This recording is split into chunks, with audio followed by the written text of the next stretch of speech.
And I watched one guy at PunchCon. He naturally out of the gate, he understood that it was mainly about understanding the other players' strategies, recognizing them early, Right. and concealing your own strategy. Mm. And so he began acting. He was like I swear, he deserved an Oscar. He was leaning back and going, Oh yeah, exactly.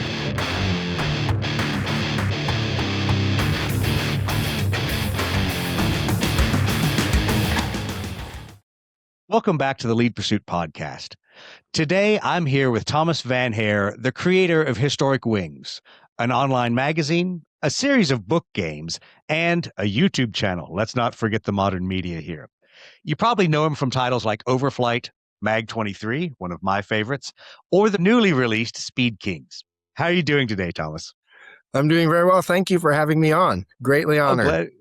good to have you on. And apparently, I haven't had enough coffee. Normally, we record at night, and so I'm well caffeinated. And yeah, early in the morning, I'm still not caffeinated. I'm on my second cup. So all the listeners will have to bear with us. But good to have you on, and good to talk about some projects, some games, some upcoming things that are going on for you for Historic Wings. I do. You're going to laugh when I say this. I am a terrible podcaster. I said I was going to get to play this game Monday, and I will look out there at Rick and Miriam and all the people in my gaming group and go, "It's your fault we didn't play." No, we didn't get to it. We people showed up late. The live play ran longer. I didn't get to play Speed Kings, so I'm a little frustrated. But we'll still talk about it. We'll talk about the mechanics and some of the cool things in the game. But first, I want to talk about you and your background. So tell me a little bit about how you ended up starting Historic Wings and about your background, both, in aviation and as a wargamer. Okay, well, Historic Wings started originally in 1997. In October of that year, actually on the anniversary date of Chuck Yeager's famous flight, when he broke the sound barrier. Right. And I published a little thing on the web about Chuck Yeager and the real story about what happened, and that he flew it with a broken rib and from a horse accident and so on. And it took off. It became very popular. And so what followed after that was the development of a complete online magazine, which used to be one of the top 10 aviation sites on the internet. And nowadays, of course, I don't really publish very much there. And from now and then, I still do. But I think we have about 450 articles about aviation history on Historic Wings. But I'm an old pilot, and I'm old search and rescue pilot as well. And I'm a former senior White House official in 3 different administrations.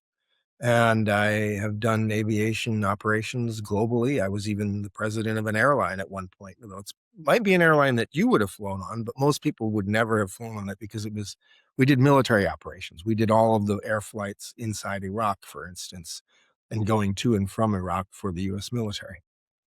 So we had a wide body 737 operation going into Iraq, into Baghdad from Dubai, and then we had regional turboprops going out to the FOBs or out to the other air bases, and then helicopters as well for FOB servicing and so on. So I'm an old aviation hand. I've been flying since the 1980s, and so aviation history has always been part of me and my family.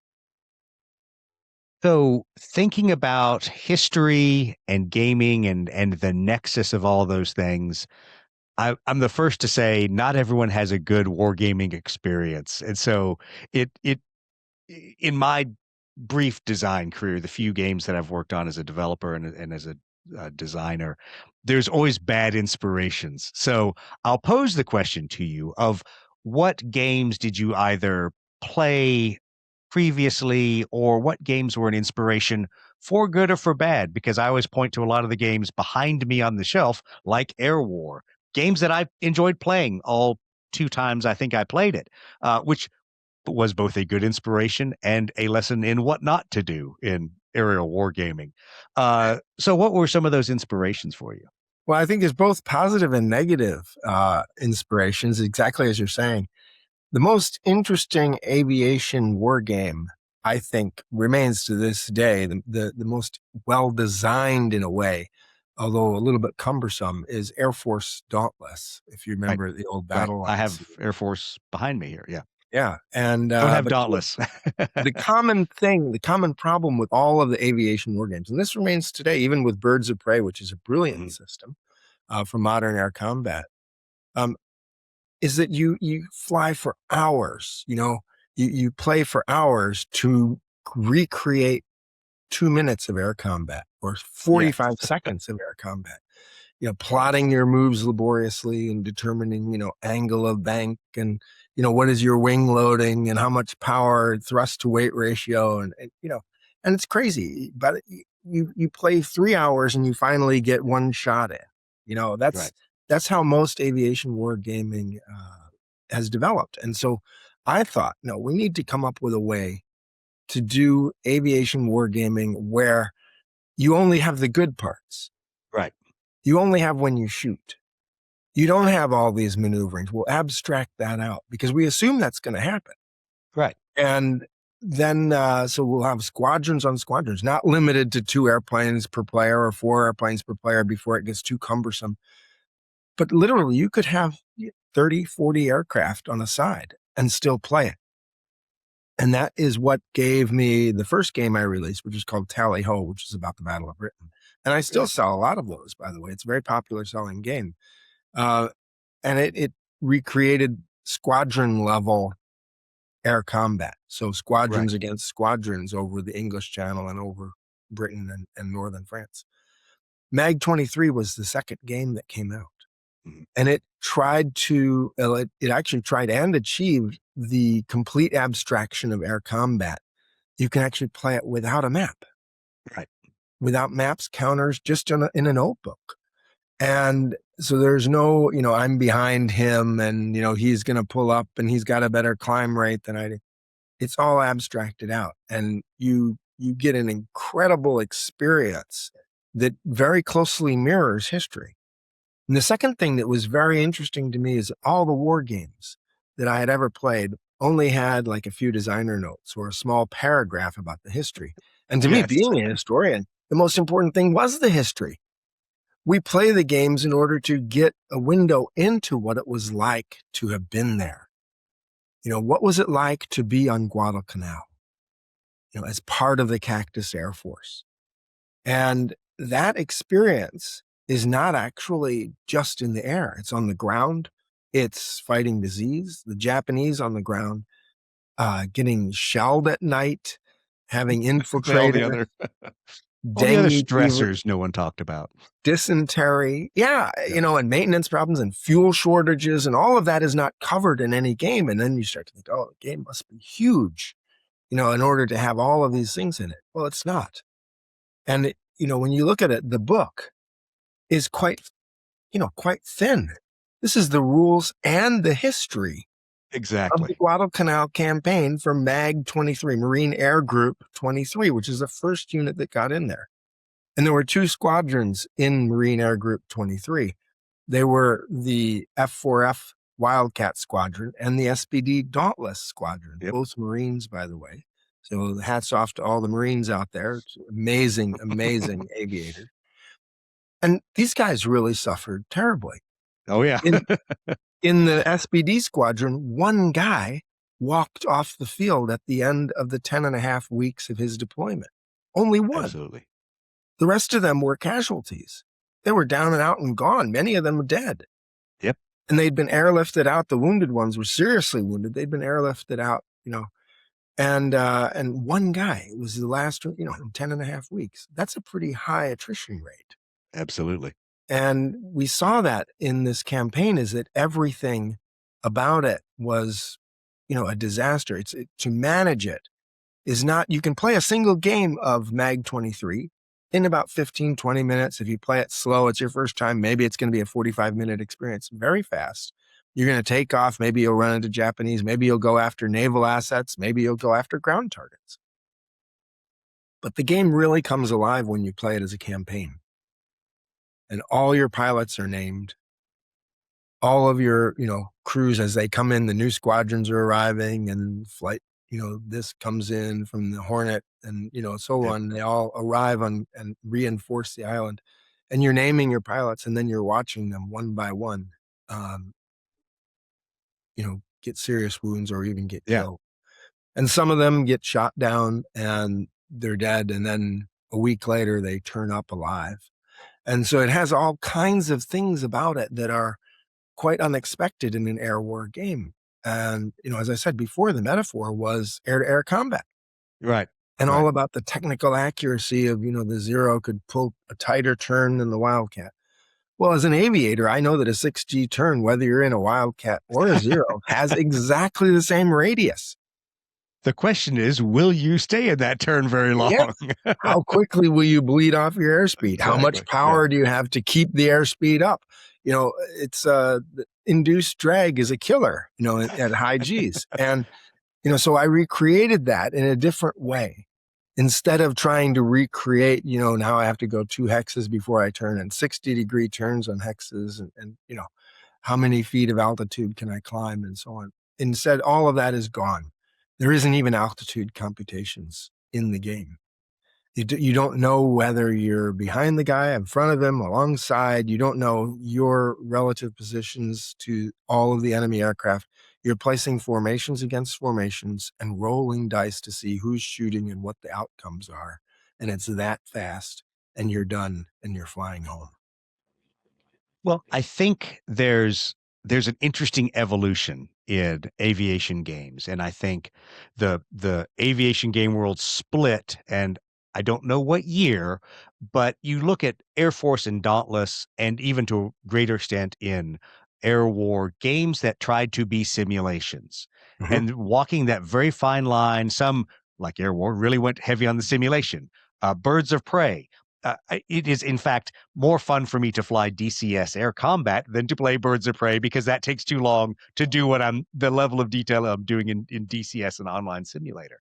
But there was this belief that we needed to simulate aviation where there are very few tank games where you simulate every part of the tank. I Agree. laugh with Roger Garish for the designer of Achtung Panzer.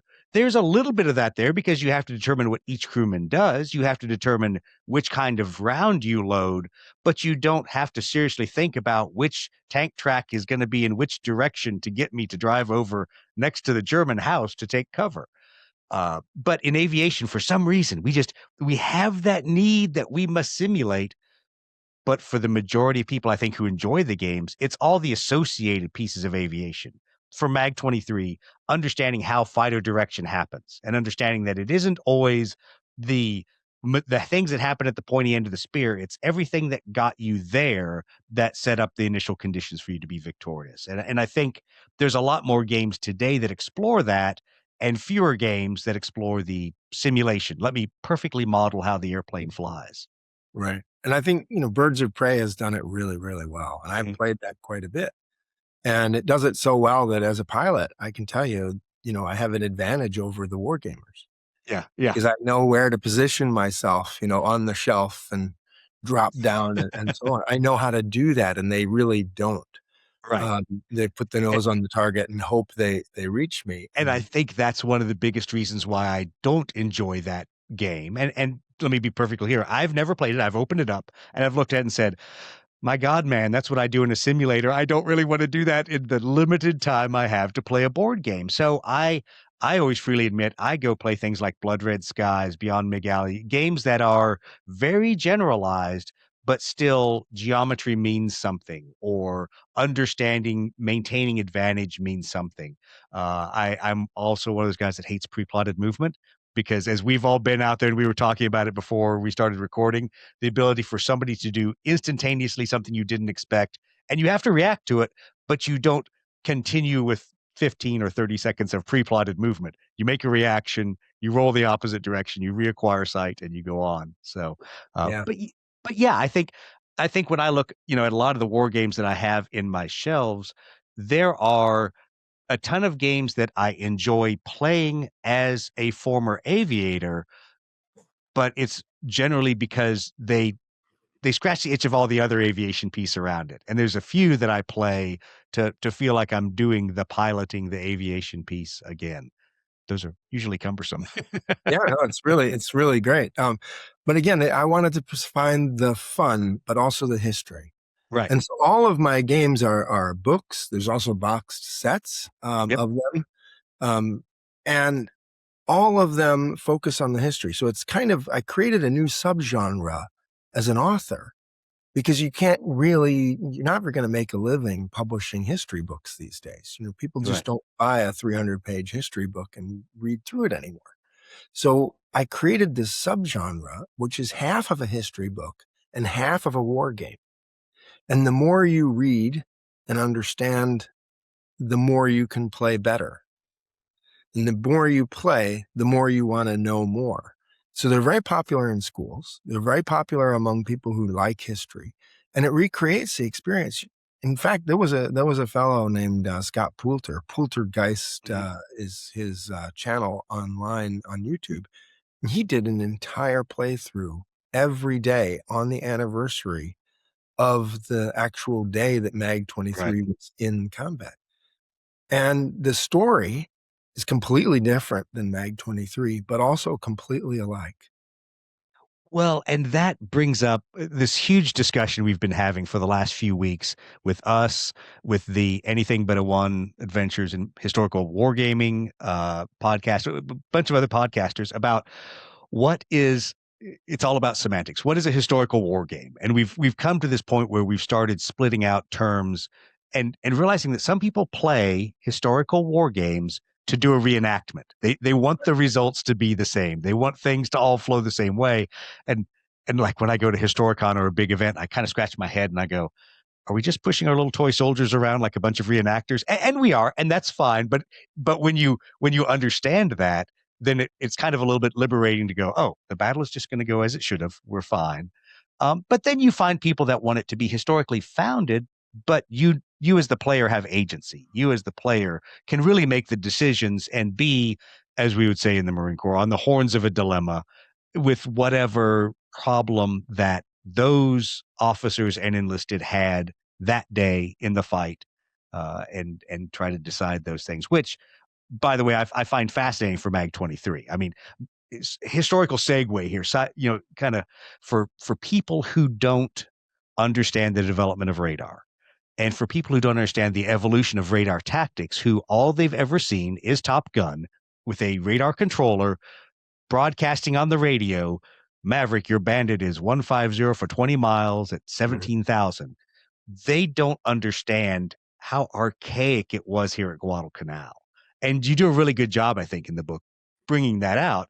But I have to remind people, I mean, you had a technician very, very skilled in finding where the contacts were and then had to analyze that, pass that over a landline to a fighter direction officer who then had to make the decisions basically on the same plotting board that a ship's commander would use or a ship's navigator, make those decisions and pass that to the fighters who then could do their job and visually acquire the enemy and attack them. And it's an Yeah, and they interesting weren't loop. really getting live updates as they Right. flew.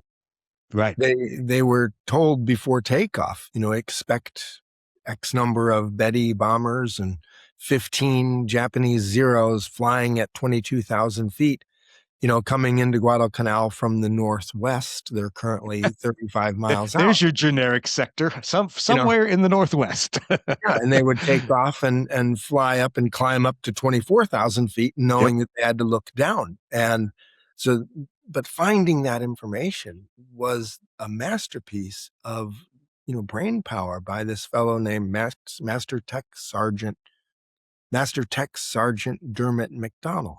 Yep.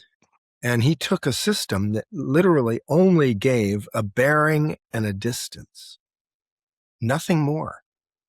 And it was the raw radar reflection that, gave a little spike on the Right. oscilloscope for the distance. And where that, then there was another, which was a circular disc that had a line that showed in which direction it was. And from those two things, he was able to determine altitude, heading, speed, and the composition of the force. Mhm. And down to the number of zeros, the number of Bettys, the number of Vals, the number of Kates. Truly an extraordinary thing. And how he did it is beyond belief. And this guy, what he did remained so classified after the war that he's not written into any of the official histories. Mhm. I And think one of the things people forget is also how new radar was and how classified it was, as you're talking about, and that some things were still so classified about what we did in World War II by the time of Vietnam, because not much had changed. When you look at how Red Crown operated, we absolutely. had now taken the fighter direction, the voice, this little landline between the fighter direction officer and the radar. We'd gotten rid of the radar. The individual operating the radar was was the one talking to the airplanes, but they were still doing that same thing. They were watching the number of squiggles. They were looking how how the radar returns processed to go, oh, that's a MiG 21. Nope, those are MiG 17s. Okay, they're in a 3 mile trail formation. And because Mhm. they weren't what we see in the movies now, these wonderful little data link tracks that show you where every bad guy is, which real world doesn't work that way anyway. But it was not at all like in the movies. And so we forget that some of this stuff we held close until the 70s, 80s, because it was just how the technology was. Right. So this guy was never written into the official histories. And so he's forgotten, but he's perhaps the one Marine in history that changed history. Yeah. There's Well, it's one funny guy, because I've one reached out to a couple of my peers that they were in the MTACs, they were in the Marine Air Command and Control System, and in the tactical direction, that as we call the TADS, the Tactical Air Direction Center. They were, or the Tactical Air Operations Center as well, the TAOC. They were fighter directors and guys like that. And I'm like, okay, you guys tell me what was taught at the schoolhouse, because that's the other fascinating part of history. And we, especially as Marines, are terrible about this. We, in our own culture and in our own little cult of the Marine Corps, because we are a cult, uh, in our own little cult, we know who our heroes are and we know what they did. And we are absolutely terrible about getting those stories out to everybody else. And fighter aviation is that way. It's so funny when I will talk to my friends about people that are big names in fighter aviation to us as F-18 guys, and they're like, "But don't you care about so and so and so and so?" I'm like, "Nah, they're all over the history books. We don't care about those guys." right. This is a celebration of Marine Corps aviation history. Right. And if you look at Guadalcanal games, they're all land battle games. They are. And the story of Guadalcanal is all in the air. And it's all Marine Corps air. And somehow that has been lost in wargaming. And I Well, don't it understand has. why.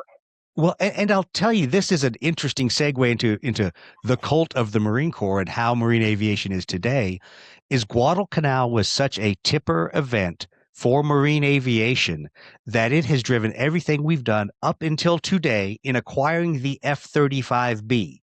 Mhm. If you think the Marine Corps bought the F-35B because we had the AV-8 and we liked little airplanes that flew off vertically off of little carriers, you don't understand the historical baggage of Guadalcanal. And I tell people that I had senior Marine officers when I was a young captain, junior major, still remind me, don't forget the Navy left us at Guadalcanal. The Cactus Air Force is what saved the Marine Corps there. Yeah. And that cultural touchstone drove everything we did that said, hey guys, everyone else may abandon us, but we're the Marine Corps. We stick together. We need airplanes that stick with our grunts, and we'll make it through. Yeah. Exactly correct.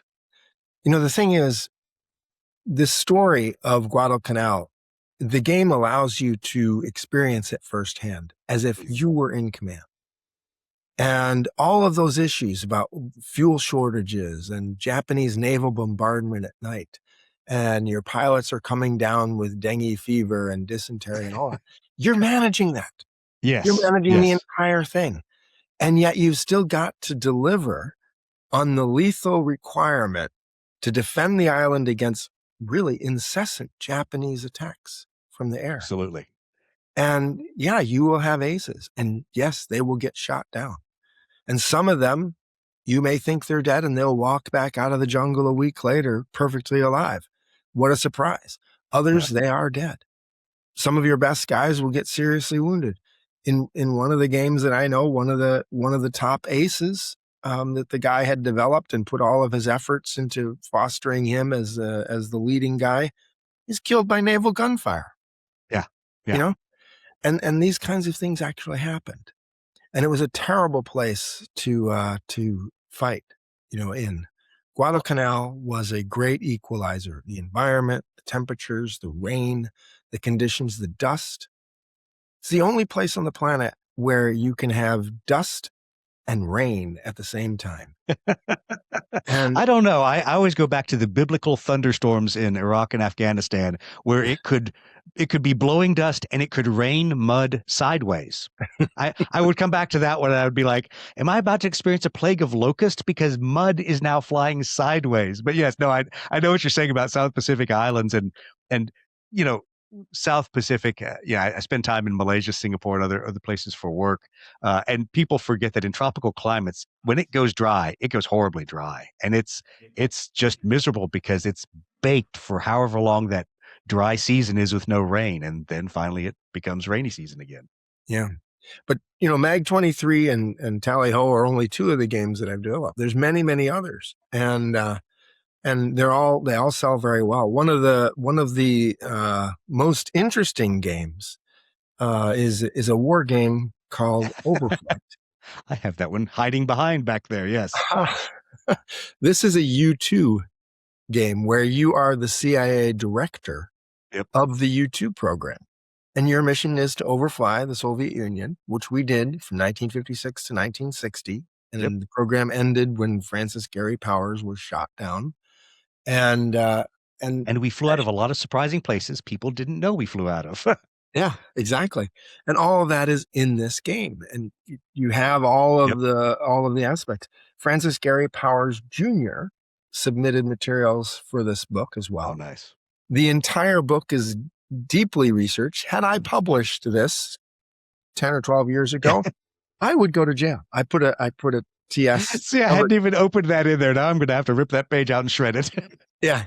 No, but it says approved for Oh, release on it and everything. oh, good, And good. the missions that are signed in the book are in the CIA Black, Yeah. Oh, funny. Nice. and they're all historic. Everything it has absolutely historic missions that you fly. But how do you fight a war game when you don't have any guns? Exactly. You don't have any armor even on your airplanes. Yep. The only thing that you have is altitude to save your life. And so the game recreates that. But it recreates it. So when you fly missions, you are the lone pilot flying over the Soviet Union. But overall, you are the CIA's program director for the U2 overflight program. The talent was the code word for it. And yeah, I mean, that program is an extraordinary one in history. Yeah. And the game gives you a full insight down to the level that depending on your success and failure on each mission, Eisenhower may step in and stop the program. Yeah. And so on. I mean, it's all of that mission you'll have diplomatic protests filed. You'll have diplomatic notes coming in from countries that you weren't supposed to overfly, but you had to because the plane had received some, had run low on fuel and had a malfunction in the fuel system. And so you ended up overflying Sweden on the way to, and so on. And that's a neutral country and so forth. And so, that's another one. And there's another called Battle Also of picked that one Balmdale, up. which is, Yep. it's one of the least popular games, but the most fun to play. It's almost like a beer and pretzels level game, although it mimics aviation quite well. I don't know if you're familiar with this, but the U.S. Navy took off with an F-6F 5K drone. They were testing the first generation of air-to-air and surface-to-air missiles, and they were doing it north of Los Angeles. They took off. They were all radio controlled drones, and then they would fire the missile to see if they could down it, and often they missed. And we learned a lot. And it's 1950s era stuff. And that day they took off with the drone, and it made a left turn instead of flying straight out over the Pacific, and flew directly over downtown Los Angeles. Yes. Pandemonium broke out.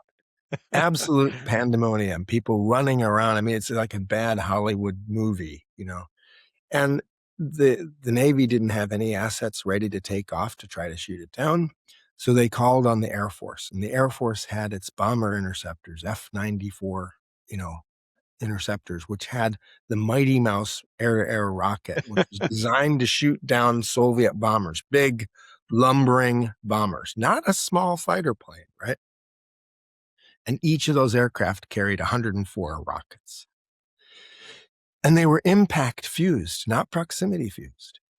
And so they went out over Los Angeles County, highly populated Los Angeles County, and tried to shoot this thing down by firing volleys of 42 and 40 and 36 rockets at a time. And all of those rockets missed, of course. And every rocket that they fired fell to earth invariably, hit the ground, Landed somewhere. exploded. And when you're talking about pandemonium in Los Angeles County, imagine there's an airplane flying overhead, no explosives on it or anything. Everybody's afraid where it's going to hit. The Air Force shot 208 rockets at it and missed every time. And 208 rockets fell across Landed Los Angeles somewhere. County, setting wildfires, blowing up Yep. buildings, trucks, cars, residential homes were hit. It's just unbelievable. And incredibly, no one died. Right. And in the game, you can either play the drone or you can play the F-94s. If you play the drone, it's an unmanned drone, but you're trying to outfox the AI, which is trying to chase you down and shoot you down. But the most fun, really, I think, is when you play it as a multiplayer game, and somebody plays the drone and the other guys play the F-94s and try to shoot it down. But that's another one of the games. Probably the best-selling Well, game. I will hold you on that for a second, because Go ahead. here's a funny side story to that. It goes back to people not telling history. That's a well-known story in Naval Air Weapons Station China Lake. That in the test and eval community, that story is recounted so many times and is so, I don't want to say legendary, but it is among all the stories we tell of all the stuff that has ever gone wrong, is that, hey, by the time, you remember the time the Navy launched a drone and it didn't go out to sea, and I didn't know the full story behind it until I picked up the game, but it was one of those standard things of, lots of times we've launched drones and they've gone in the wrong direction. But yeah, it was funny to then pick up the game and go, oh, wait a minute, this is that story of the Hellcat that didn't do what it was supposed to do. Yeah. And link I into was a just game. completely out of control. The Navy guys on the ground with the, controllers were like, turn right, not turning, it's turning left. Oh my God, where's it heading now? Well, hopefully it'll just circle back. And no, it's leveled out and it's heading straight for downtown Los Angeles. Maybe we better call the mayor's office, right? Yeah. And then the mayor's office calls the police and says, we've got a Navy, out of control Navy airplane flying What are toward we Los gonna do? Angeles. And law enforcement puts cars in the street, stopping traffic. Like that's actually going to do anything. And people are running for shelters. And, nobody had any idea what was coming. They didn't know if it was a huge bomber loaded with weapons and nuclear weapons, or, a small fighter drone. Nobody communicated anything. So if it could have gone wrong, it did that day. And they set, hundreds and hundreds of acres of land on fire, and they burned out and destroyed so much. It's really extraordinary. And, nobody was really thinking. And the Air Force is on the phone with the pilots, on the radio with the pilots, calling them saying, you've got to shoot it down and prove the Air Force can save the Navy, and the Navy is, calling the Air Force saying, shoot it down, And so the pilots are getting these conflicting messages of, no, don't shoot it down. You're over a populated area. No, now you have to shoot it down. No, it's too risky. Shoot it down. And all of that is in the game. So, but another one of the games that I have is called Game of Drones. This is actually the public release version of a U.S. military and NATO PME game that we teach in Historic Wings. We've done it in Sweden and Denmark and elsewhere. And we show how drone warfare actually works on the front lines. This was done in coordination and conjunction with Ukrainian drone pilots. And so it's now over a year old, but it's completely up to date on the real challenges that you face on the front lines. And for PME purposes, it's extraordinary. It's not a solitaire game. It's a public release version, solitaire game. Military version, you have 20, 25 people Oh, mimicking the entire command structure, multiple drone teams, the entire frontline battlefield area. And battle space management and coordination of information and drone teams is the bigger challenge. It's not that's about something that's not technology. done very well in a lot of aviation games. Rarely do aviation games model the command and control. They model the pilot's actions. They model the crew. They don't model all of those friction points that get people to the pointy end of the spear at the merge when things happen. Mhm. But generally, stuff can derail well before that, as we know from careers in aviation. That you can the information the command and control systems give you can set you up to fail before you ever get to the objective area.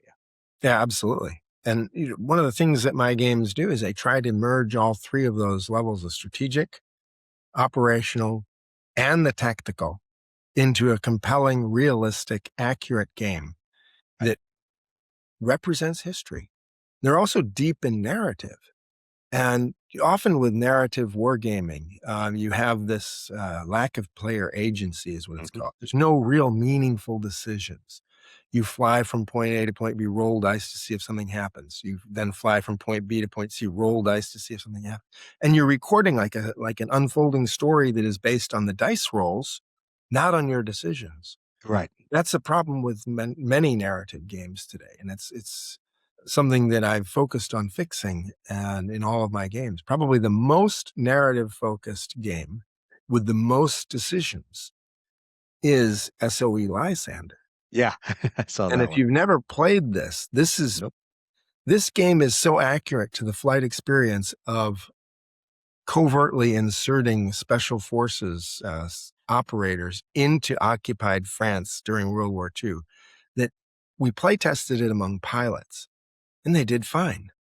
We published this, it went out to war gamers and they couldn't live, they couldn't survive. And they didn't know how to think like a pilot. Yeah. The pilot would fly forward and say, "This rain, I've got a fuel system problem. Yeah. The engine is running rough. There's a night fighter up ahead. I'm dodging around below the clouds here and I can't really figure out exactly where I am. You know what? I'm running low on fuel. I'm going home and I'm we'll going try home. this tomorrow night." Yep. Pilots all did. The war gamers said, "Oh, I better make this dice roll and roll the dice," and of course it doesn't work out. That's a fascinating experience because that was one of the biggest frustrations, and we can talk about it with game designer notes and things you wish you tell people when you write games. But Mhm. when I helped co-design Fulcrum Leader, one of the things was to tell people there are missions you should not go on. There are missions you should abort when you get airborne. If Absolutely. if you fail a campaign because you didn't get enough victory points, but you brought all of your squadron members home, I call that a victory as a squadron commander. It's one of those things where gamers want to win, and gamers are like, "I don't think I can get enough VPs and have enough aircraft left." And I go, "That could be real combat. You might have to make that decision that today isn't the day we're going downtown. The deck is stacked against us with weather, with crew swaps, with aircraft issues. You know what? We're not going downtown today, boys." Yeah, and this kind of realism is not about whether the plane turns more, how much it turns in a 45-degree versus a 55-degree bank. It's not about that at all. This kind of realism is telling a story where you don't actually have to worry about managing the mechanics of flying the airplane. Exactly. And one of the things about all of my games is that they include a lot of original research. Mhm. They include, regular history research, of course, but also there's original research. In this one, for instance, the main panel includes a Yeah. map of France, and it includes the locations of each of the French uh, resistance cells. Right. That's never been put together on a Put single together. map before in history. I I'm the tell you, first. I enjoyed in Mag 23. the level of things that were put together. And then, and this is going to seem super minor. You're going to laugh when I say that. And it's kind of our segue to Speed Kings. But in Speed Kings, all the photos and all the visuals, especially because I also bought the boxed set on the cards of historic race aircraft sitting, at a race field at, somewhere in Kansas, all of those different things. I enjoyed just the visuals of that game because for me, that had never been connected to one spot. It was always somewhere on the internet. You read a cool story, someone did an article. Oh, that's cool. I didn't know that about air racing. Or from my work in aviation photography, shooting some aircraft that participated in air racing, you would still learn little bits of it. But with Speed Kings, all of that was in one place. And that was super cool to me because it meant, at least as a gamer and as someone interested in history, I wasn't going out finding 7 books to read and building a composite picture out of that. It was Yeah. all in the game.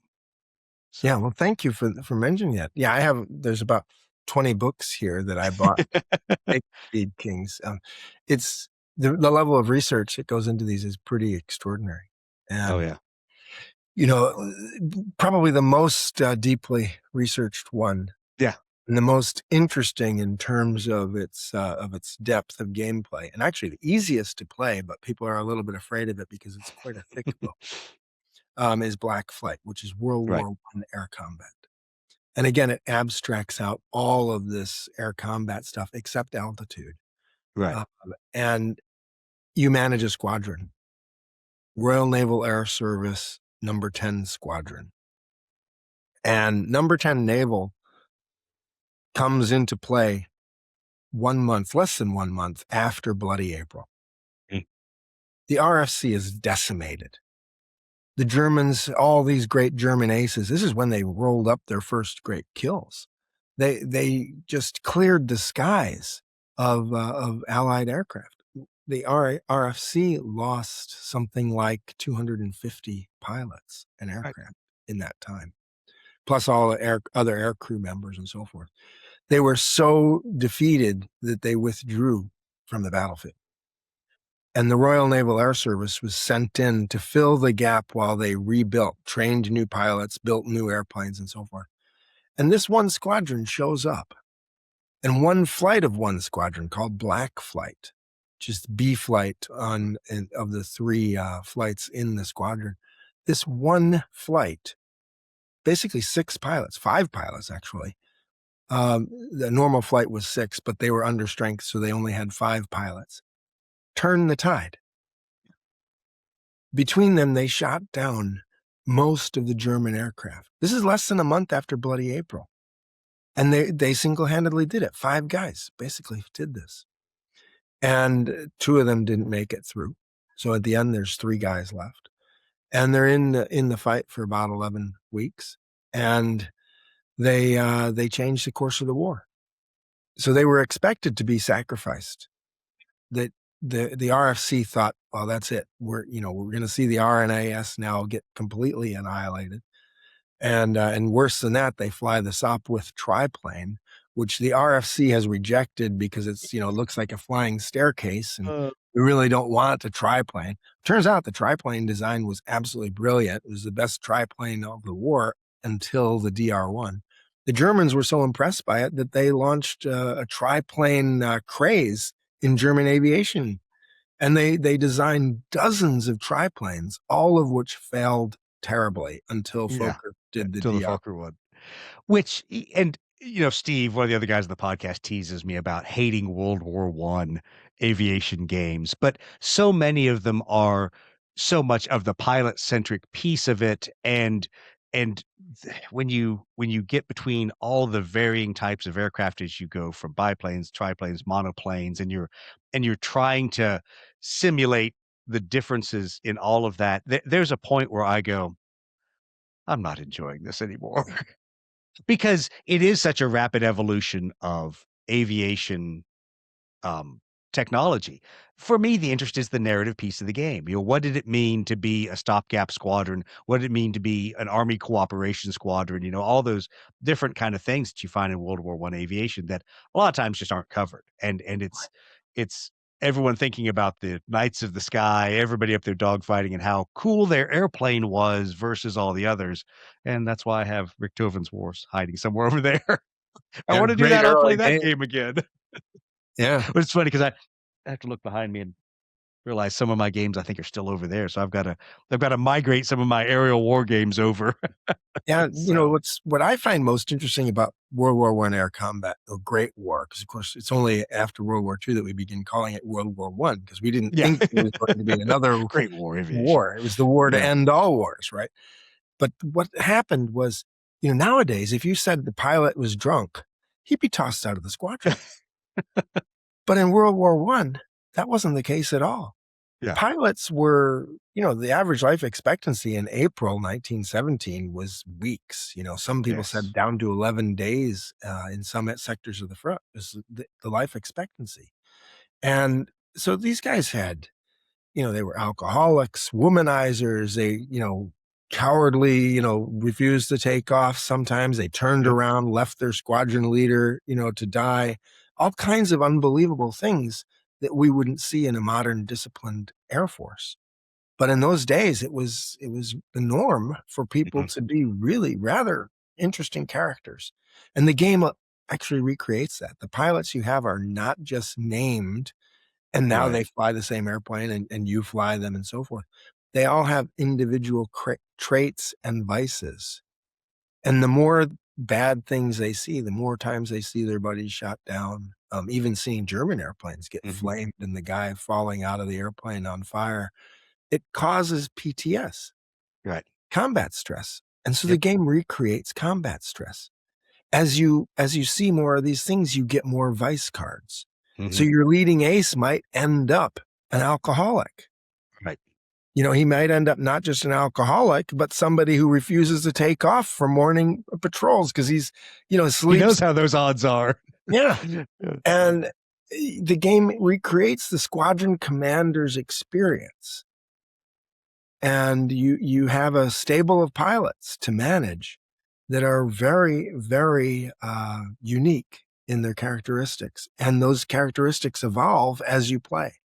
We've talked about that on the podcast, how difficult aerial morale is to model because people think of morale for ground units and for units breaking and falling, even falling back in order/disorder, that there's a difference in morale, and that they tend to forget that for aviation, it's a lot of individual decisions or crew decisions made up into a larger whole, and that there are individual morale decisions on, do I go into the target? Do I at least try? Do I say, nope, okay, too much of a threat going home today? Or do I just not even take off and come up with a maintenance excuse why my aircraft is broken? All of those are morale issues that are then magnified as operational concerns. Now I have fewer aircraft airborne, or the guys that were supposed to sweep the fighters, they didn't go to the target area, so now my strikers have to deal with fighters. So I think there's fascinating morale decisions in all of those things that we don't always cover. Yeah, I mean, you have to manage your pilots. You might send some on leave to try to reduce their combat stress. And they come Yeah. back 3 days later from Paris, and yeah, maybe Still they've drunk. The maybe police are they looking for them now. lost something else. Some of those vices they've I managed to put back I can away. say that happens regardless of whether it's combat or not. And I share this story just so people understand that aviation is one of those funny organizations of high stress, type A personalities, and people invariably choosing the wrong time to blow off steam. Mhm. I was having a wonderful exercise in Greece. I was not flying, I was on the ground. I was part of the Tactical Air Command Center in the Marine Corps, which, if you know, is simply a tent with radios. And we're not allowed to talk on the radios. We only listen to what's on the radios. We don't talk as the TAC. Um, so we're there, and I'm looking forward to that first weekend. And I'm like, yes, I'm going to get to go somewhere in Greece. I've never been to see anywhere in Greece. And the Thursday prior, a Marine C-130 crew, after having a lot of flights and a lot of work put in, got in trouble in Crete and beat up a Greek policeman. So, needless to say, for the rest of the exercise, Doug did not leave the base. Doug did enjoy his 2 beers on a Friday night, I think, at the beer tent. But other than that, it was eating in the chow hall or the souvlaki truck, drinking Pepsi with my souvlaki on a stick. Yeah, yeah. Aviators blowing off steam at the wrong time is part of history, and I think it's funny that you've got that in the book in a sense with building up that stress and that showing how there's a level of unhealthy stress that you just don't compensate with Right. that you may be achieving, but your stress is now detrimental to everything. Well, your squadron in this, you're probably going to lose half of your guys Hmm. in the course of the game. In 10 weeks of gameplay, you will lose half your guys. Right, And you better believe the other half are suffering with right, severe issues. And when you order them into the air, and the replacement guys are quite green at the gills, around the gills, and it's when you order them into the air, maybe they don't fly, right, and or maybe when they encounter the enemy, half of them turn tail and run. And this right. actually happened in the Hmm. First World War, and we don't like to talk about it. Instead, we talk about all the great aces and everything else. But the Yeah. real experience is a bunch of regular guys thrown into hell. Let me put a pin on that and say we don't talk about it happening in Vietnam. And as I was doing some research for the VMFA 333 shoot down, I never realized they had a second section, another flight of two airborne at the same time that actually flew into the same engagement. Those guys looked around, didn't see anybody, and said, if we don't see where the bad guys are, we're out of this fight. And they didn't just leave the fight, rebuild their situational awareness, and come back in. They left the fight and went back to the boat. So I remind people that the Right. judicious decision to not stick around, that happened a lot. And I don't want to pick on people and say, oh, that was a cowardly thing to do, because real time when you're sitting in that seat and you're trying to decide, do I stick around with low situational awareness or disadvantageous position? We always talk about never push a disadvantageous fight. There's a lot of times, even in modern aviation, people look around and go, didn't see the target. My radar warning gear is going off. Didn't see the bad guys. Yeah, we are out. We're not going to stick around. It's a bad situation. It's exactly true. In World War I, we didn't have the level of discipline that we have today. Yeah. Yep. Training wasn't there. The discipline wasn't there. The professionalism that we have in modern aviation did not exist. Yeah. These guys, just a few years earlier, they're flying a Blériot, if they're even flying at all. Most of them have just a few weeks of flight time, and they're Right. arriving at the front with less hours than the average American private pilot gets before he solos, you know? And then they're going into combat, Right. and most of them didn't survive. And the thing is about aviation, it's about discipline. Hmm. And so the story that you get out of Blacklight, you could literally play the game, record it in a log, and write a novel about an aviation squadron in the First World War. And it would be a compelling story. It's at that level of narrative that you get out of it.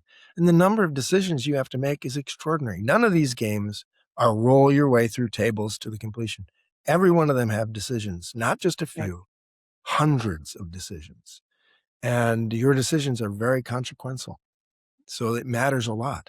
And, Yeah. in aviation, we have a perfect record. We have yet to leave an airplane up there. So one It's way or another, weird. they're coming One way down. or another, they're coming down. And in this game, it recreates that. One Yeah. way or Yeah. another, they're coming back. Yep. And maybe in a box. It's Yep. terrible. War is a terrible thing.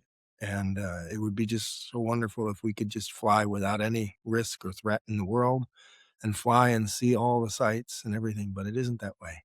Nope. No, So, it's not. the games that I create recreate conflict, Mhm. and they Well, recreate there's the stress of it and the stories of it. yep. And many of the stories are almost identical to historical stories, or related to in many ways. They sound like the same, but they're different. If you were try to, if you play Mag 23 to the end, the story of your experience will be completely different from the real one, but also very similar.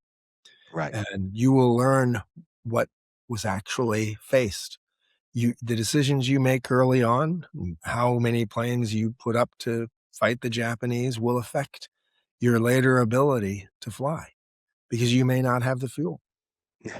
And, it's all wonderful to have 25, wildcats on the ground waiting. If you don't have the fuel to fly, you're not flying. The Japanese bombers are going to come and they will bomb the base. Right. And you can always win. You can always win any air fight because you can always put up more airplanes than the Japanese are going to fly. Pretty much it's going to be like that. You can focus your force and just hit the valves. There's 12 valves and you come in with 20 wildcats. You're going to win. You're going to do it. You're going to knock those valves out of the sky. If you put up 5, maybe not, probably not. But if you put up 20, you'll do it. Well, all that's fine and good. But then later on, another 2 weeks down the road, well, all that gas you used having a turkey shoot, you don't have. And here come the Betty bombers with a heavy bomb load, and they are going to annihilate Fighter 1 and Henderson Field. Exactly. That happened. That's history. Yeah. And the game recreates that. So we should talk about Speed Kings. Well, let's segue into Speed Kings, because that's the that was the motivator to start this. Although, like I said, I've looked at the games and the books for so long and had not jumped in, even when Mag 23 came out, and then finally I'm like, okay, I've got all of my side projects pushed away. I can start thinking about this series, and I jumped in by buying Speed Kings first because it was the latest. So let's talk about air racing as a game, and why you may laugh when I say this, why something that may seem so dynamic has a very procedural way of going through the game. So let's talk about just the overall. I call it procedural because it's people would think, well, I care about, how I'm going to move for every little 6 inches and 3 inches. No, you just hit very specific gates, and at those gates you make decisions, and those decisions, they drive your placement around the board. And I think that's surprising for people, because if you said an air racing game, they're going to think you're moving, every couple inches, and it's got to be hex based, and it's not at all, which was a definitely surprise to me. Yeah, again, it's I've taken this concept of how do you simplify it down to what it really is. Yes. And eliminate all of the weight of technology and physics and aerodynamics, and just preserve the fun part. And the game is a lot of fun. I mean, you can do an air race in 15 or 20 minutes and have a blast. And you don't have yet. I don't have the miniatures. The miniatures. I'm jealous. These are where it's at. Yeah. And we played with this at PunchedCon in England, and it was one of the most popular. In fact, it was one of the dominant games of the entire show. I had people, unending stream of people coming to play, and we just played game after game after game. A terrible problem to have. It was wonderful. Every airplane is different, Yeah, yeah. And they all have different performance, and the pilots have different performance. And so the actual, I mean, this is the Bulldog. I don't know if you're familiar with the Hall Springfield Bulldog, but just look at that shoulder wing there. I mean, that's cool. That's like the PZL P11. And of course you have the GB. You're familiar with the GB. Absolutely. Very famous airplane. Most dangerous thing you can fly in the sky. And that's reflected in the game as well. But the game has some interesting characteristics, because one of the things that makes it really playable and compelling is that it's quite easy to fall from first place to last place.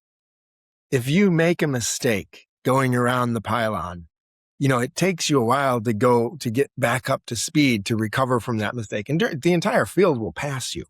Yes. And it's reflected that in the game. But to actually pass another guy around the course, if they don't make a mistake, is incredibly difficult. So the way the game handles that is the game is played as a series of challenges against the aircraft ahead defending. Correct. So each pair of airplanes, so to speak, of course, if you have 2 tied, then they challenge together the guy ahead of them. Right. But each position challenges the position ahead. So you start at the front.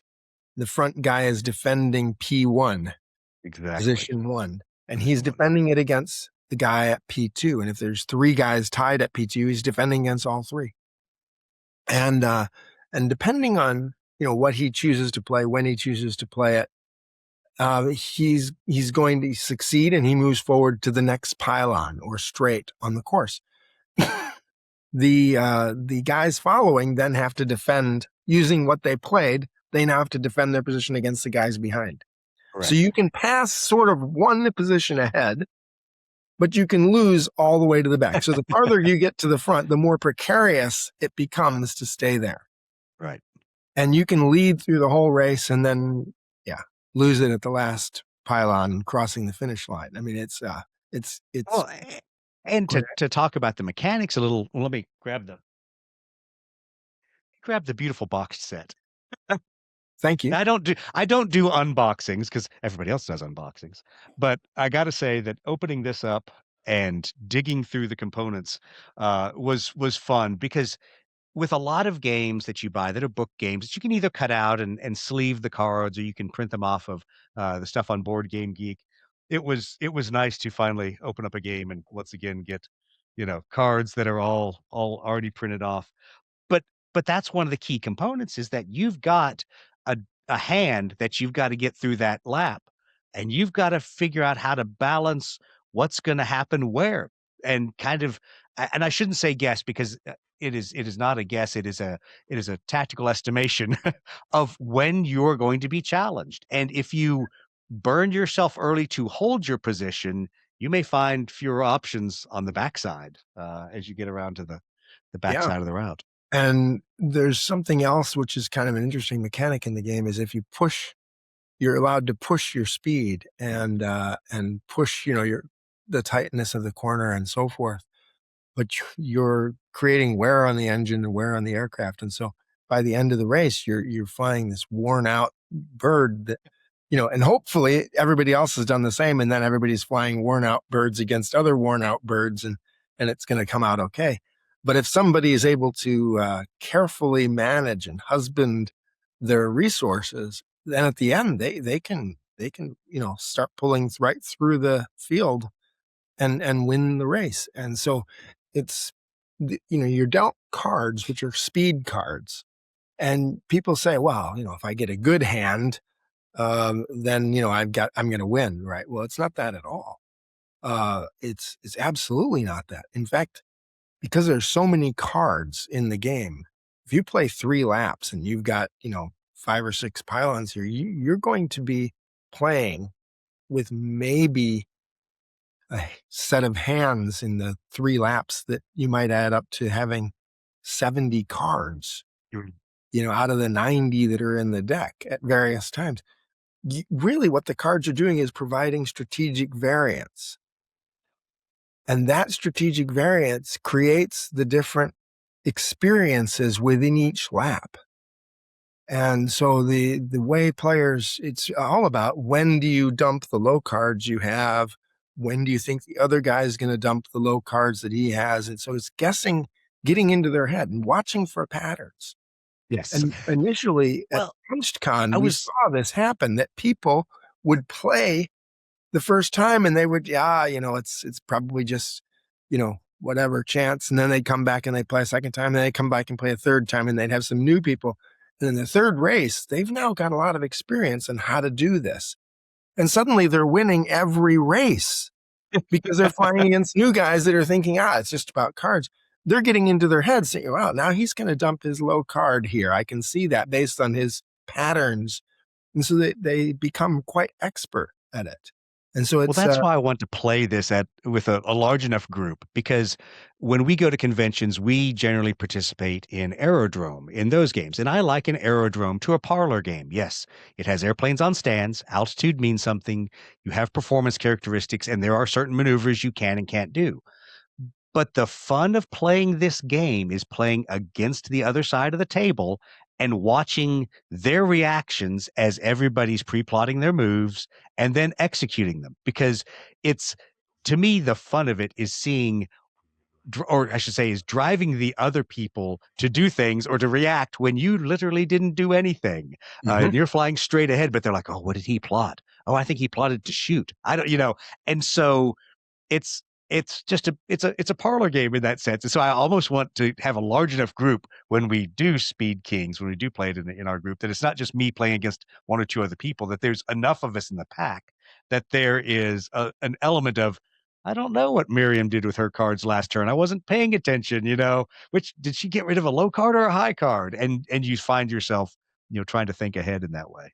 Yeah, one of the things is that it can be played solitaire, Right. 2-player, 3-player, 5-player, 9-player in the base game. You can have 9 players around the table. It's played That's on a cool. regular tabletop. You Right. can make the course short, you can make it long. There's historic courses included, which was very difficult to research because there aren't maps of how they place the Right. pylons, in Right. Los Angeles and so forth. But all of these races from the 1932 season and such, 31, 32 season are covered in the game. And those courses are actually there. The best estimate based on all available materials, and I researched that took weeks of time to develop that. And if you play these scenarios, the races in order, you can recreate those seasons. Right. And in the advanced, if you want to call it the advanced game, it's a simple rule. If you win, then you get to add additional performance characteristics. Represents that you've won the money to now invest in a little bit better modification to the engine or airfoil or whatever. And so your airplanes can slowly get better from race to race through the seasons, Right. and you'll be more competitive. But really, it comes down to how you play and being able to track what everybody else is doing and what their traditions are and so forth. And I watched one guy at PunchCon. He naturally out of the gate, he understood that it was mainly about understanding the other players' strategies, recognizing them early, Right. and concealing your own strategy. Mm. And so he began acting. He was like I swear he deserved an Oscar. He was leaning back and going, Oh yeah, exactly. mm, That's uh, you know, the infamous head shake that we use all the time in yeah, aerodrome. I don't know what I'm going to do here. And at least for us, the funny part is repositioning things on your pre-plotting board. Yeah, just shake your head and and he act would place act down the befuddled. card, face down what he's going to play, and he'd say, I Yep. don't know about this, Yeah. and then he'd pick it back Yes. up and he'd look at it and he'd change and he'd place down, and he knew from the beginning what he was going to do. Yep. Yep. And he's just swapping around and playing this act while everybody's watching, trying to, and realizing, oh, he's got a terrible things coming. Meanwhile, he's stacked himself for the victory. Yep. I watched that in awe. And the others didn't understand that they were just being played by a really expert acting player. Yes. So Yes. the game is a bit like that. It comes in many different forms. You can get it digitally on Wargame Vault. Yes, you You can get can. it in book form on Amazon, which is really popular. We saw quite a Yep. few of them. The boxed set with the rules in the box, with all the things in the box, Oh yeah. is there. And then as an add-on, we'll be producing and selling these. And these are quite good because you can change the bank of the aircraft. It doesn't actually affect gameplay, but it looks great on the table when Oh you're yeah. Oh yeah. That's coming just into the cool. pylon in the left I'm bank. I'm a sucker for miniatures, but I will say the great thing with the box game as well is you get pre-cut pylons. Mhm. So that's also another cool thing because I saw them like, oh, how do those work? Oh yes, they are push fit pylons. So you're not just getting counters, you're getting in a sense some terrain Yeah. for your And tables. in the book, the Yeah, pylons, you cut them they're out the and they cut them look out. like this. And then you just fold them on the lines as instructed and they look like this, you know? Yep, And that, super so easy, it's super quite easy. easy. It's quite dramatic on the table. And if you don't I've want to had cut up many your people. book, they're all on Board Game Geek. You can go Mhm. out there and Yeah, the box sets are on Blue Panther. The yep, book is on yep. Amazon, and you can also just download the digital version on Wargame or Wargame Vault, Hmm. and you can download the graphics on Board Game Geek, so Yep. you can print them out yourself, or you can even cut them out of the book. Although most people don't do that; they want to preserve the book as it is. Oh, I'm that way as well. I'm not cutting up my book, sorry. Yeah, and it's the graphics are nice, and the pilots are all the real pilots, and Yeah, with it's very characteristics. nicely Yeah, done. And this is why I ordered both the book and the box set, is because I've talked to the team over at Blue Panther about a variety of things, and it's cool to get to see, what it looks like when you just have the book version, and then when you have the final, boxed version, right. with all those cards. It's a neat way to play through and see how things look.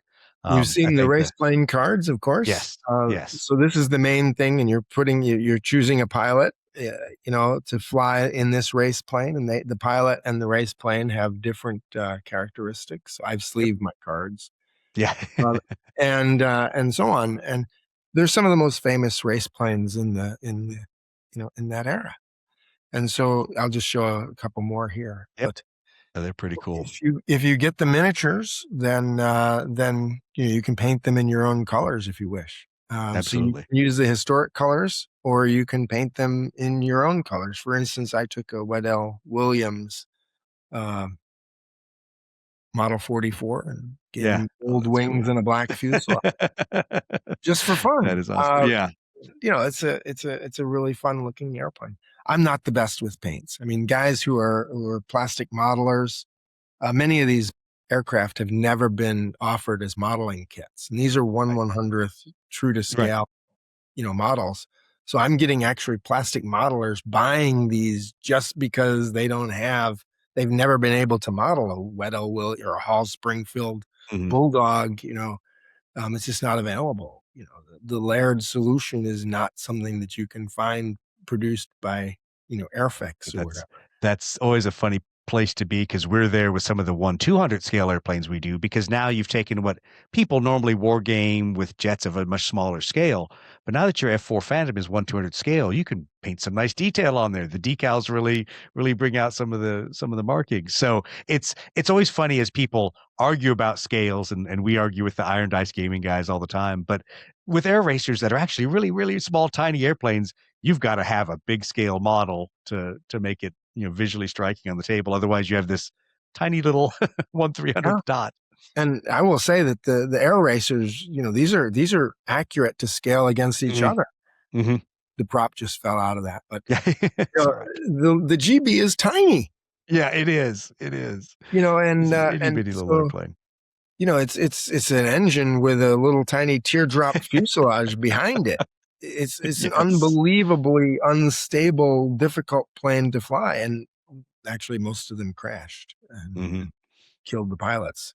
Doolittle called it the most dangerous plane he'd ever flown. He was Right. offered to fly a reproduction. He said, "Not a chance No, on I'm earth." good. So, and it really was a dangerous plane. Yeah, And Kermit Weeks has a GB Model Z, and he determined that it gets wing flutter at about 200 miles an hour, right. and of course, speed is closer to 300. So you're pushing into, Yeah, wing flutter the moment you're in the race, from the beginning of the race to the end. And he just determined what would be required to counterbalance on the aileron and so forth to eliminate the wing flutter and make it a safe airplane. But, and they added that to his reproduction. But, at that time, we didn't even understand flutter. And it can be, basically in 1 second, you go from a beautiful flying wing and airplane to the wing has exploded, yep. you know, and the plane is now a wreck. And these guys are racing at 100 feet of altitude and Yeah, 50 feet there's of not altitude. there's no There's no chance of bailing anything. out. Yeah, you're not jumping over the side. And Well, so, Kermit's an interesting guy because I've seen his mm, collection. I've actually flown a photo shoot with him. mm, He's an interesting cat, and there's a lot of really cool airplanes that unfortunately people do not get to see because there's still just so much to his collection that is still in crates or still being, assembled, and it's yeah, absolutely yeah, fascinating. amazing, amazing guy. Yeah.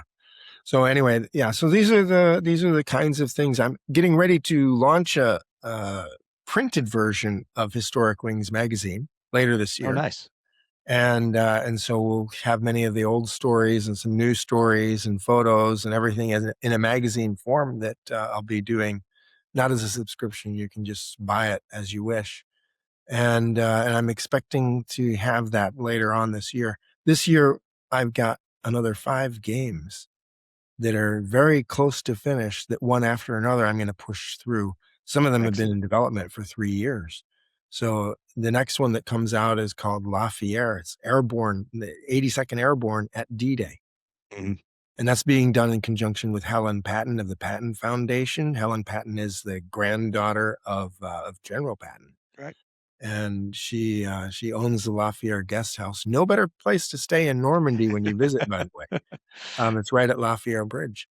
And the game is a completely different take on tactical infantry combat for paratroopers. And of course, it Mhm. has an aviation angle. You have to jump Right. into the area, the combat zone. So it's that's coming out next. I got Aktung Yabo, which is a about P-47s, also on D-Day. It's you are the squadron commander of a P-47 unit and a fighter group, and you have to fly the missions that they actually flew on D-Day and see how you do compared to how they did in Wow. history. And there's many games. I have some new designs coming out later this year that are going to be quite. There's a lot of interest already. Invictus is Mhm. probably the one that people are most looking forward to. It's just Yeah, we announced. talked about that. I showed it off at Punched Con in England, and I've never seen an announcement go over as well as that one did. Good. It's a B-17 strategic bombing campaign, but it's done at the right level. And it's done historically in a way that is entirely accurate. You fly the Right. actual missions on the routes that were assigned, on the date ranges as they were attempted to be flown based on weather. You manage your group. You have four squadron commanders under you. You fly three squadrons. The fourth squadron stays on the ground in each of the mission unless it's a maximum effort. And you go through the entire history of the 384th Bomb Group Heavy, Bombardment Group Heavy, in from the day they arrive in Right. England to the end of the war. Although the first game will only have the first series of missions that they fly because it's just too much to include every mission they flew in a single game. And if it sells well, which I expect to be the case, then we'll include other missions for it as just simple mission packs, very affordable, so to add on to the experience. But it recreates the actual experience at a bomb group commander level, Good. which is really the 12 o'clock high experience that everybody wants. Well, a lot of people chase that, and and this is going to sound mean on my part, but there's a lot of games that fail to deliver on that, Mhm. that do a lot of things around the entire bomb group commander piece, but because they are mired in either being asset management games or being roll on table games, as I'll call them, they lose the feel of all the decisions between the missions. And Yeah. I think they generalize what really makes the story unique. So I'll be interested to take a look and see how it It, plays. it has a completely different series of how it's played. It's completely different than any other strategic bombing game that's been developed. You For instance, when you do the bombing in games like Target for Today or Target for Mhm. Tonight or B-17 Queen of the Sky is the venerable title, this genre, Yep. you're kind of in a lone B-17, and it's assumed that there's a group around you and you're a part of a huge bomber stream, but your experience is you're a lone Yep. B-17. And so when the Germans attack you, two Messerschmitts, come in, BF 109Gs and a BF 110 come in and attack you. They make a pass, and then do they come back around and make another pass at your bombers? That's not the experience of a bomb group. It's not the Right. experience of an individual bomber in that stream. When those guys made their pass, they fired what they fired. Most of them broke off and flew home with damaged Yeah. airplanes. Those that made a second pass probably attacked a different bomber in the same, group, Yeah. Yeah. um, in the same squadron, in the same group, high, low, or lead squadron. And they really weren't in the same way. The game, it doesn't make sense as an individual bomber when you've got 1,000 plane raid going on. Right. The Right. story isn't at that level. It's at the bomb group level. in those games, when you get to the target, you've rolled your way through all these tables, you get to the target, you roll once with 2d6 Yeah. that says you're 20% effective. That's it. You did all this to fly there, Yeah. drop your bombs, and that's it. That's all you know is you're 20% effective and you fly back. That to me wasn't very rewarding, particularly Mhm. given that when you talked with, and I've talked with many of the guys, most of them have passed away now, but over the years that flew these missions, they took photographs. There were BDA photos Oh taken yeah. of every bomb dropped, and those are in archives. And they talked about what they hit and what the target was, and that they had to come in from the southwest because you wouldn't want to hit the cathedral, Right. in the northeast corner of the city and so forth. And so the way we do it in Invictus is you have an abstracted equivalent of the map of Hamburg, for instance, Hmm. or of a German air base that you're striking. And then depending on your formations and your squadrons, you actually know what you hit. Novel idea. It's Yeah, crazy. but you don't have dice rolls for each bomber, and all of Right. this. It's more like this is our formation. We flew over, and the lead navigator turned the IP wrong, and you know what happens when you turn the IP wrong? You're off target. And then the bombardier, he's then lining up, and he got the wrong winds from the lead navigator, and so actually, the bombs are going to drop 100 meters to the right. Well, what is over there? And it tells you then you hit this residential neighborhood and you hit the factory there, you hit the warehouse, you hit the rail yard, but you totally missed the naval facility Yeah. that you were supposed to hit. But there's still victory points awarded and so on. And depending on how many bombers you have and where they are in the formation, if they're out of formation, whatever, you're going to, get your results. And so it's quite involved, but it's very quick. Mhm. And so in PunchCon, we played a number of missions, and most people could fly an entire mission in half an hour to 45 minutes. Oh, nice. And so it Well, was very quick, very suspenseful. When the German fighters come in, it's very suspenseful. And they pick that's off what I the was going to say stragglers. is So, as long as the tension is there, missions can be quick and you don't need a game that is 4 hours of resolution to have that kind of tension. It can be very step through the decisions.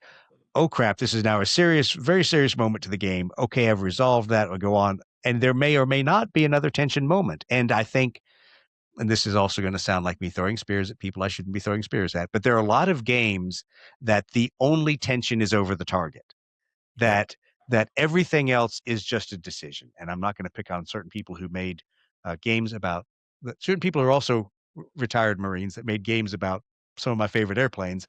But those games, the only tension is in the target. You refuel or you don't refuel. There's very Yeah.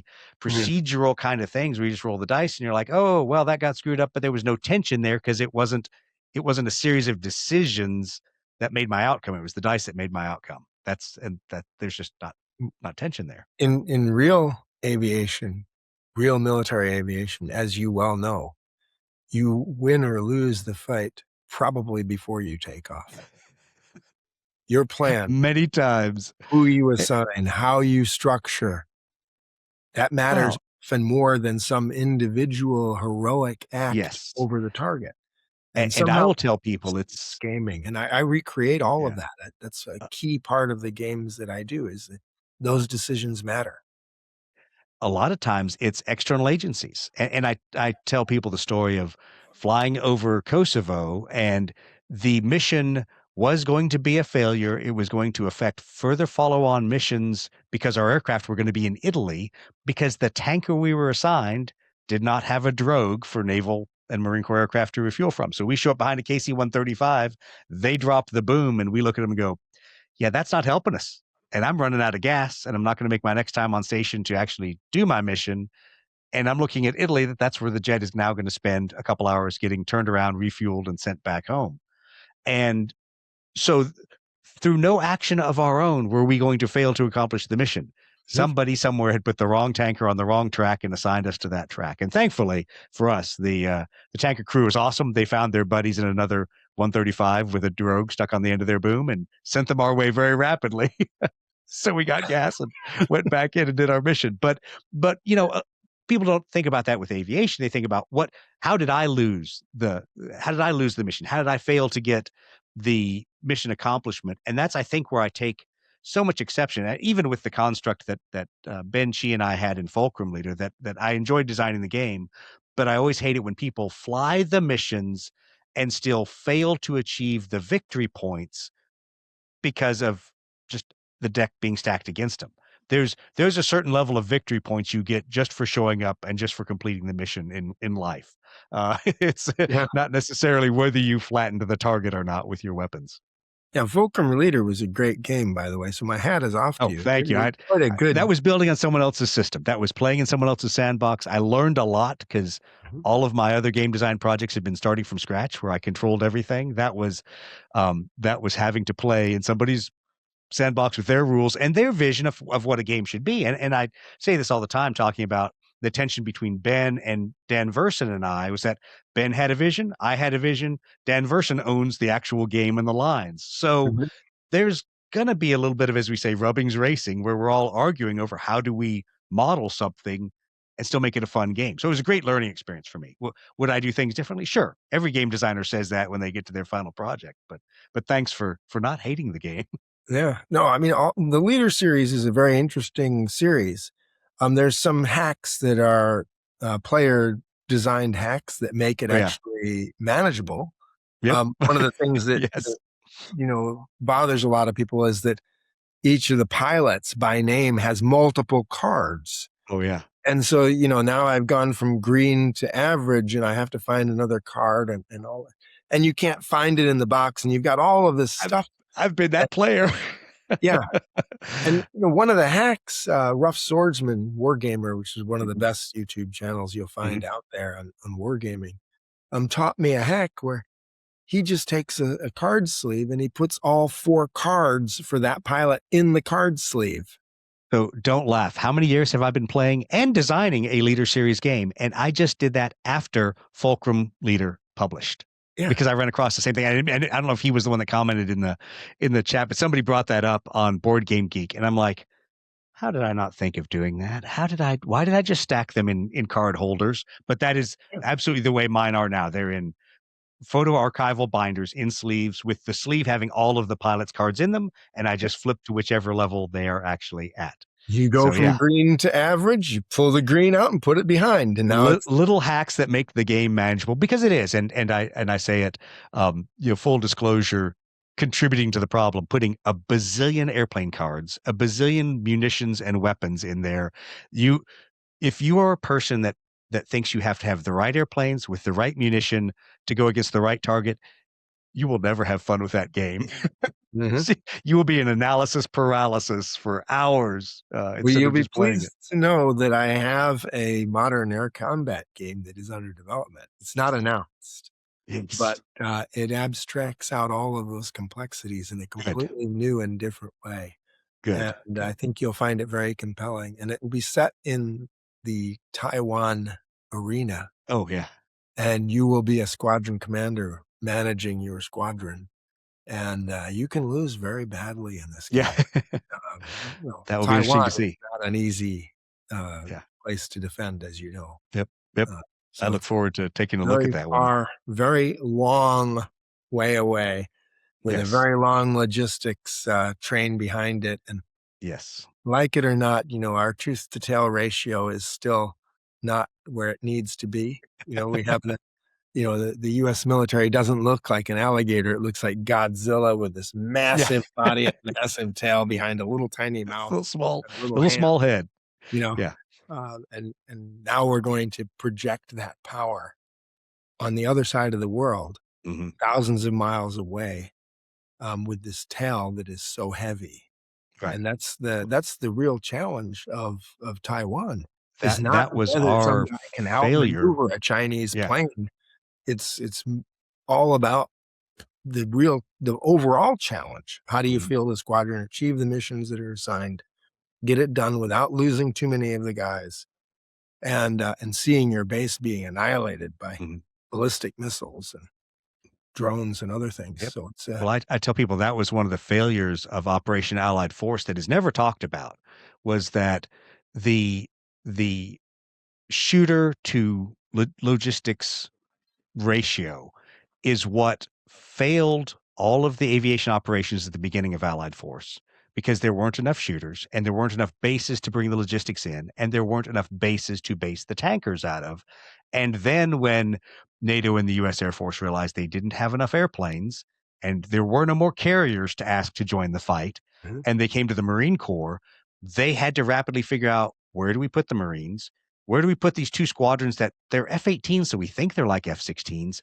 And how do we get all of their cargo, that even though the Marine Corps is an austere expeditionary force, people would be frightened to find out how many C-5 and C-17 loads it took to get us to Tazar, Hungary, with Mhm. all of the stuff to deploy two squadrons.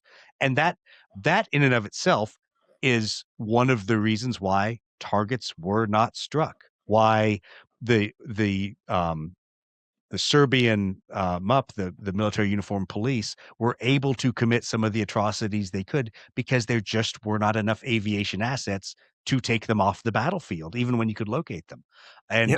And so people just, they're like, how is that possible? Don't you just go over there and bomb things? I'm like, it's never that easy. Right. Right. You know, It's a complex shell game. everybody wants to film the explosion of a 2,000-pound bomb without Yeah. realizing what it took to actually get it there. Well, and I've had that argument with Dan Verson a couple times about how things are in the Leader series. And I say, Dan, I get it. This is an asset management game.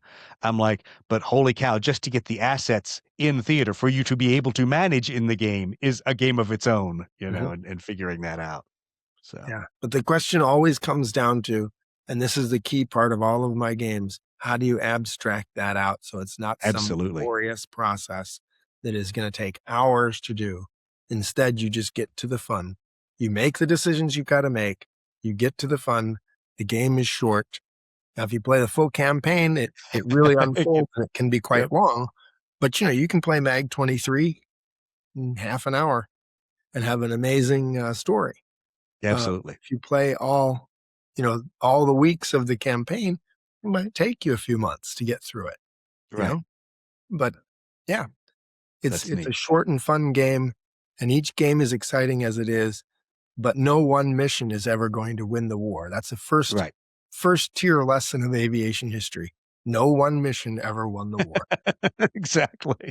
I say that with all my friends that supposedly either took people like Chemical Ali or any of those out of the fight, and then a week later, those same guys were on TV. So he said, "Well, we didn't win the war with that mission." But no, absolutely, and I think it's fascinating. One of the things I do like about, specifically about Speed Kings and Mag 23, is that, just like you say, the game itself can be quick. The campaign can be as long as you want. You can play a full season in Speed Kings, and that drives a replayability to me that is awesome, because you're not tied to a super long game.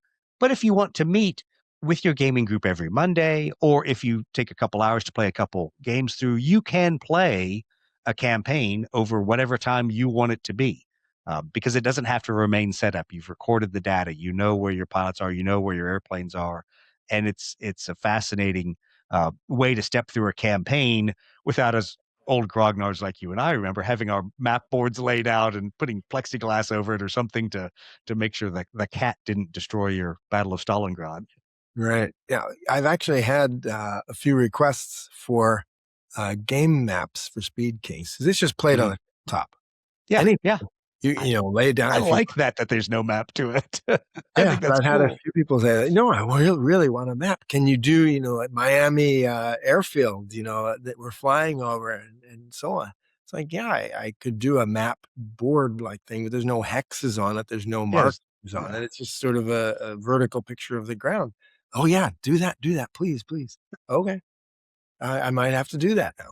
I've had a It's number of. funny, the chrome that gamers clock in on, and every gamer is different, and there are things that's really appeal to them that other people couldn't care less about, but that can be both game breaking and an incentive to play the level that you invest in those things. And it's always funny when people say that about maps, because to me, I'm an old SPI Avalon Hill player. We remember our very generalized, stylized maps, and we probably thought that Squad Leader was the fanciest maps that were ever going to be out there.